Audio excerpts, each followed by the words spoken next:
আপনি ভিক্ষা করে ফিরতেছিলেন গ্রামের পথে পথে।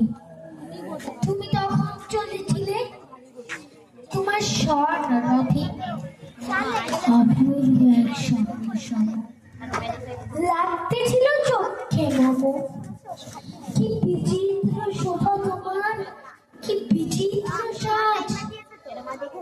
আমি মনে ভাবতেছিলে কোন মহারাজ আজ শুভক্ষণে রাত পোহালো।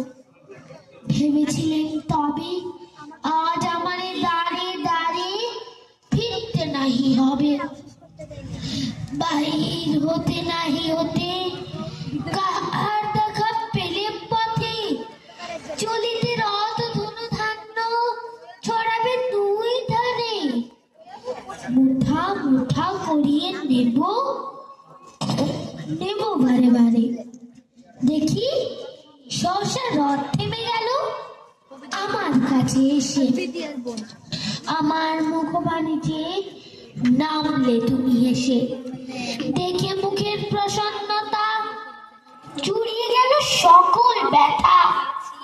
হেন কালে কিসের লাগে তুমি অকস্মাৎ, আমায় কিছু দাও গো বলে বাড়িয়ে দিলে হাত। বলি একই কথা রাজাধিরাজ, আমায় দাও গো কিছু। শুনে ক্ষণকালের তরে রইল মাথা নিচু। তোমার কি ভাব আছে ভিখারি ভিক্ষুকের কাছে? এ কেবল কৌতুকের বশে আমায় প্রবঞ্চনা। ছেলে হাতে দিলেন তুলে একটি জুতোখানা, যবে পাত্রখানি ঘরে এনে উজাড় করি। একই ভিক্ষা মাঝে একটি ছোট সোনার কণা দেখি। দিলেন যে রাজ ভিখারি রে, স্বর্ণ হয়ে এলো ফিরে।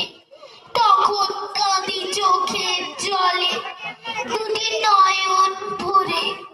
তোমায় কেন দেননি আমার সকল শূন্য করে নমস্কার।